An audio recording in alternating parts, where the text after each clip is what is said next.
Hey everybody, welcome back. Week 1 of NFL football is officially in the books, and I didn't start out all that well. Week 1 for my picks did not go all that well. I went 9-7. I was shooting for like 75% on the year, so I'm gonna have some catching up to do. A lot of really good teams unexpectedly lost in Week 1. Kansas City, Buffalo, Cincinnati, they all lost when we expected. I think a lot of people expected them to win, but that really hurt my record. But we're gonna try and make our picks here for Week 2. I feel more confident now that I've seen every team play at least one game now. So before we get into it, though, I do want to say I think this is gonna be going up on Saturday. I believe I should have posted a video on Friday.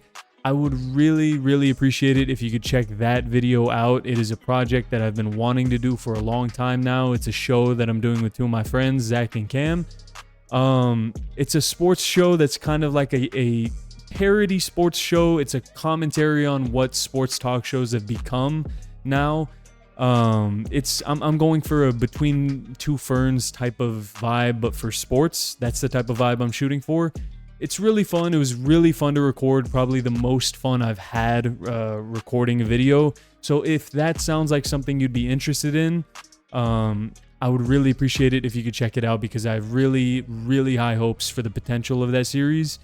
We talked about Team USA. We talked about the Cowboys demolishing of the Giants, and talked about our Week 2 picks in character.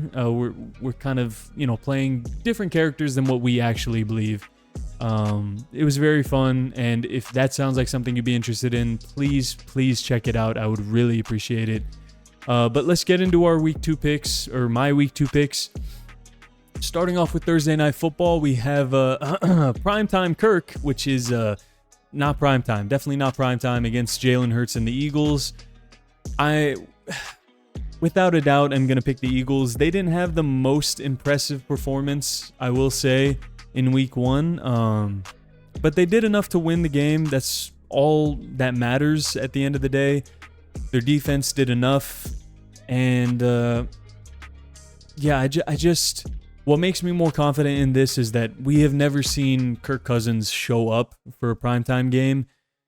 Thursday Night Football, Sunday Night Football, Monday Night Football, it doesn't matter. His record is awful. So I'm going to pick the Eagles. Whether or not it was a primetime game, I probably would have picked them anyways. But I will say 7 points is a lot for an offense that was really good. I understand they lost the game to Tampa, who is a very bad team, all things considered, or what we expect them to be. But the offense was good outside of the turnovers Kirk Cousins had. I just think that 7 points is too much to give the Eagles here. By the way, I forgot to mention, I did not do betting lines last week. I'm going to do betting lines this week. These lines are from Caesars Sportsbook, I think.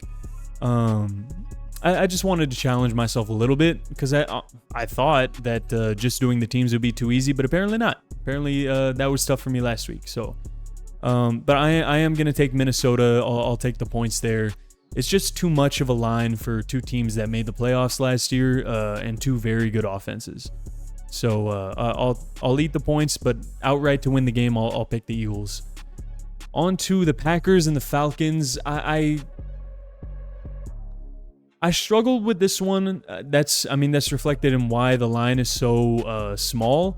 The Packers looked very good. Jordan Love looked really good, but that Bears defense is very bad.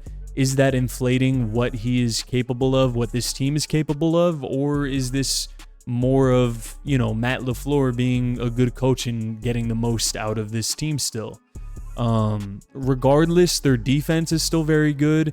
The Falcons already struggle to throw the ball as it is, even with, great weapons in Drake London and Kyle Pitts. With Jair Alexander out there, they're not going to be able to pass the ball at all. I love Bijan Robinson, but the Packers' run defense is pretty good. I just don't see Desmond Ridder being able to overcome what this Packers defense can do, and I think Jordan Love can do enough on the offensive side of the ball that makes me feel confident in taking the Packers here. Oh, son of a... In taking the Packers here, I will take them, and I will... I mean, it's an extremely small line. I will take the Packers points as well, 1.5. I'll eat the points there. And speaking of points, we got the biggest spread of the week, Buffalo and Las Vegas. 2-1, or, I was going to say 2 1-0 teams, two teams that should be 1-0. All things considered, Buffalo played very bad in week 1. Josh Allen massively struggled. But I think he'll bounce back, and it's weird to see a 1-0 team versus an 0-1 team, and the 0-1 team is favored by 9 points. But we understand why that is. And I'm going to be honest, I'm going to even eat the points here. I will take Buffalo. I'll take the Buffalo Bills, and I'll take them for the points as well. I'll eat those massive 9 points. I just don't trust Josh McDaniels. I understand they got the win last week against the Broncos, but I just don't see it here. Maybe taking the points is a little too much, but I think Buffalo is going to come back with a vengeance this week. I will take the Buffalo Bills and Josh Allen to bounce back. Speaking of bouncing back, I will also take the Bengals to bounce back. It's hard to pick against them consistently. I understand they struggled heavily in week 1. They struggled heavily in week 1 last year as well. Joe Burrow threw 4 picks in week 1 last year. They still finished the year 13-3. I'm not too concerned as of right now. I think the rust will come off. And I'll actually take the Ravens to keep it within 3.5, though. I think this will be a field goal game. Because these are two very good teams, division rivals, two teams that I expect to be fighting for the division title at the end of the year. And what the game really comes down to for me right now is that the Bengals need a win, and they're at home. And that's why I'm going to take the Bengals to win the game, but I think it'll be by a field goal. Lamar Jackson is still going to be very good. He is Lamar Jackson, so I'll take him to keep it within a field goal, but Bengals win the game. The Lions -6.5 over the Seahawks. Not a line I would have expected coming into the year. And I do think the Lions win over the Chiefs is a bit overrated. They were missing Chris Jones. They were missing Travis Kelce.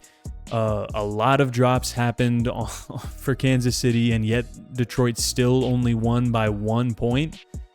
But they still looked impressive enough, and what makes this line more understandable for me is that the Seahawks were very bad against the Rams. And it wasn't just the questions I had about Seattle. Their offense was the question mark for me. Was Geno going to be able to return to early season last year form? It didn't look like it in that game. But the bigger issue for me, and the reason I'm going to pick the Lions here, is the fact that their defense didn't look all that great. They got torched by Matthew Stafford. And that's very concerning for me, because that was the part of this team that I was confident in. Even if the offense wasn't good, I was confident enough in this defense to make them competent.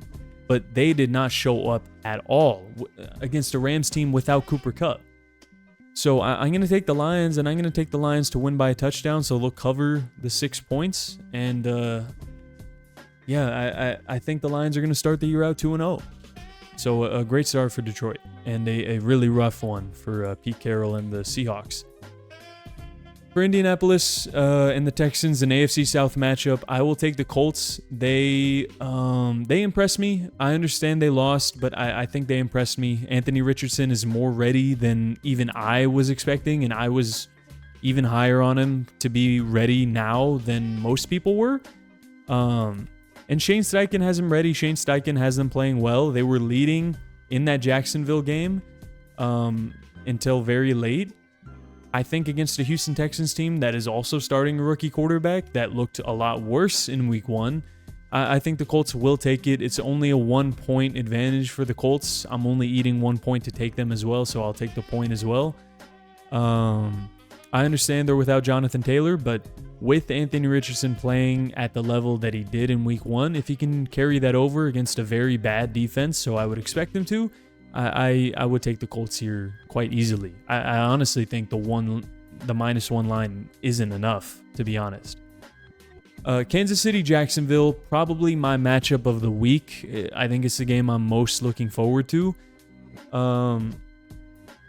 Kansas City had a lot of drops, like we talked about earlier. And what's crazy to me is I feel like people forget, or maybe just didn't watch him in college, the amount of drops Kadarius Toney had in that game is mind-boggling to the average fan. But it's even more mind-boggling to me because coming out of Florida, that was his strength.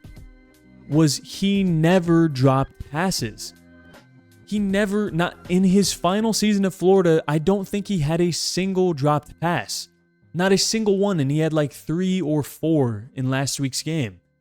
But Travis Kelce sounds like he's going to play. Chris Jones is back as well. I don't know what shape he's going to be in. I don't know if he's been training behind the scenes. But he signed the contract. Travis Kelce sounds like he's going to be healthy enough to play.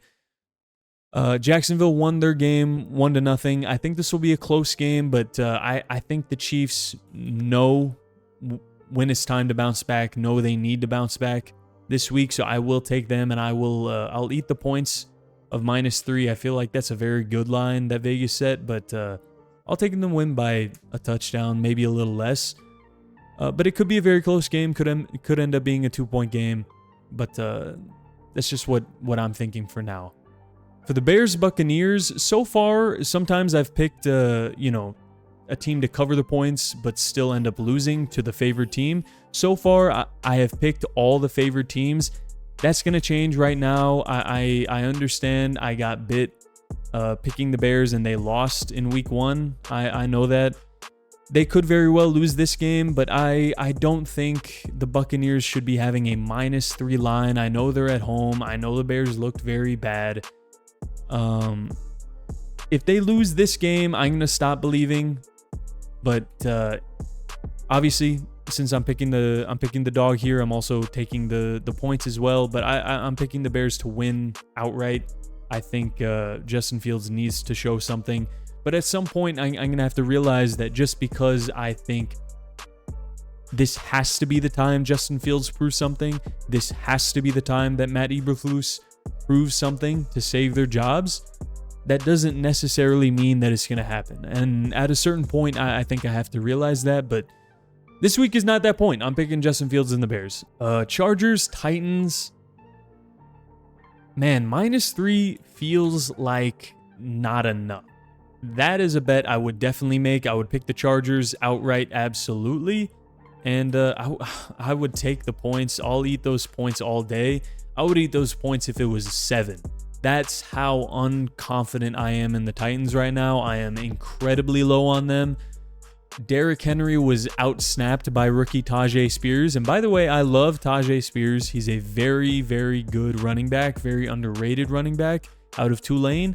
He's going to be very good one day, but he's backing up Derrick Henry. Derrick Henry needs to be on the field. I know they were passing a lot because they were down in the game, but still, man, that is your workhorse. I know you don't want to run him into the ground, but that's your only chance you have with Ryan Tannehill starting at quarterback. He is not, I don't know that he's a starting caliber quarterback anymore, and I'm sorry to say, but I'm not sure that he is. So I will absolutely take the Chargers to win that game, 100%. Because even though they lost in week 1, they looked pretty good against a good Dolphins team. So I'll pick them. Talk about a team that did not look good. The Giants looked horrible, just awful. And the Cardinals actually looked not bad. But we're not going to get crazy here. I'm picking the Giants. Brian Daboll is still a good coach. I don't know how you let that happen to you, but 40-0 is brutal, I understand, but it was such an unbelievably rough and I don't want to say unlucky, but just so unfortunate start that they kind of gave up once it was 16-0. And there was just no coming back from that. It felt like all the morale, all the momentum was out of them. So I think it looked a lot worse than what it actually is. The Cardinals are still very bad, and only being a -4 line seems very generous. I would definitely take the -4 here, and I would bet that. Absolutely. I think the Giants will cover that easily. I think they might win by 2 touchdowns. So, yeah, I would definitely take the Giants here in this matchup. Rams, 49ers, I am ecstatic that my Rams managed to win, for now at least. If we end up being bad anyways, it might cost us a chance at a really high pick. But for now, I'm happy with the win. I can't see a win coming here against the 49ers. The 49ers looked dominant, and as much as I hate to say it, at least in the regular season, the 49ers have been owning the Rams for the past, it's been the whole time Sean McVay has been there, basically. We did get one over on them on the way to the Super Bowl, but even during that Super Bowl season, they won the regular season series 2-0, I believe. So I'll take the 49ers to win. 8 points is a lot, though, in a divisional game for two coaches that know each other very well, that have played a lot against each other. I think Sean McVay will be a little more ready this time, I hope. I think he'll cover the 8-point line. I think it'll be closer than that, even if it is a touchdown that's under 8 points. But I will take the 49ers to win outright. But I'm telling you right now, if the Rams win this game, I'm not picking against them like the rest of the season, because that'll be 2 on my own team I'd be wrong about. So, but I would be massively surprised. Jets, Cowboys, probably one of the matchups I was looking forward to the most at the start of the year. 2 big markets, 2 great teams, and now Aaron Rodgers is hurt. It's unfortunate. It really is. I was really looking forward to this matchup, but without Aaron Rodgers, I know they won the game. They won a game against the Buffalo Bills. I don't know how Josh Allen let that slip.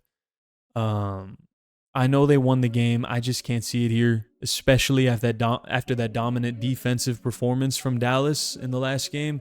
I think they're going to make Zach Wilson's day a nightmare in the next game. I will take Dallas. And again, 8.5 is a lot of points. 8.5 is a lot of points to eat, but I will eat the points. 8.5, I'll have them win by 10. Washington against Denver. This one's a tough one for me. It is a tough one for me because Denver looked okay. They looked solid, but they still lost to the Raiders. So I'm not confident in this team, but I'm not confident in the Commanders either. They almost lost to the Cardinals in week 1. A team we all expected to be very easy. A team that is starting a quarterback that wasn't even on the team 2 weeks ago. So I don't trust this Washington team. I will take Denver for that reason, but because I don't trust Denver either, I'm going to take Washington to keep it close. I'll say that it's a field goal game. So I'll take Washington's points, but I'll take Denver to win outright. Miami, New England, AFC East matchup. 2.5 line feels... I understand the Dolphins' defense didn't look amazing in week 1, gave up a lot of points, but it was a lot of points to Justin Herbert of all quarterbacks. It's a very good quarterback, very good offense, high-powered offense. Those are not things that you can say about the New England Patriots right now. You just can't. Mac Jones starting at quarterback, he looked better than he did last year. What would you know? A defensive coordinator not calling offensive plays is probably a good idea. So yeah, he's probably going to look a lot better this season. I still don't think he'll look amazing. I don't think this offense will look amazing. 2.5 points doesn't feel like enough for me here. I will pick Miami to win. And especially after that Tyreek Hill performance, the offensive workload that he looks like he's going to be putting on, trying to hit, what was the goal, 2,000 yards on the season? He might go for it. So if he's going for it, I'll take Miami to try to run up the score, win by more than 2.5. I would take that even if it was 6. To be honest, I would bet Miami still. Finally, the 2 Monday night games. We have New Orleans Panthers, and then we have the Cleveland and Pittsburgh. New Orleans against Carolina. I think this is a tough matchup for me because I expected the Panthers to be very good. I think my prediction at the start of the year was that they were going to win the division. It's a very rough division. In any other division, I wouldn't predict them to win the division. But in the NFC South, I think they have the defense to do it. I expected Bryce Young to be a little bit better than he was. That disheartened me a little bit. But I think he'll bounce back. Although New Orleans is a good defense, their offense is, still struggling to play with a new quarterback. We'll see how they come together. I'm going to stick with my pick of New Orleans. I'm not confident in it, though. That is my second, I believe that is only my second underdog pick here. So obviously I'm going to take the points because I think the Panthers are going to win outright. Yeah, that is my second dog pick of the week. Speaking of dog picks, no, I can't do it. I was thinking about it with the Steelers. I think I'm going to have to go Cleveland here. It's just they got hoed by the 49ers. They looked awful. Pittsburgh had nothing going, especially offensively. Couldn't really stop the 49ers defensively either. I think the defense will be better against the Browns. I don't know how much better this offense is going to be, especially with Myles Garrett out there practicing between the leg dribble moves. I don't see Kenny Pickett managing to light this Cleveland defense up. So unfortunately, I'm going to have Cleveland going 2-0 to start the year, as much as I would love to see Deshaun Watson lose. I'm going to take them to win this game with the logical side of my brain, and I'll take the points as well. Those are my week 2 picks. I feel pretty good, but also I felt pretty good last week, and I went 9-7. So we'll see how I do. Again, I'm not a betting man. Don't take my bets as gospel. Obviously, that was very evident in week 1. Hopefully, I do better. I am trying to hit 70% on the season. And like I said earlier in the video, I would really, really appreciate it if you could check out that video, that show that I did. It should be posted, probably posted yesterday. I would really appreciate it. I really, really would. And yeah, if you want to see more content from me, hit the subscribe button, hit the like button on this. It would really help the algorithm. It would help me in the algorithm. And I'll see you next week with my picks for next week. See you.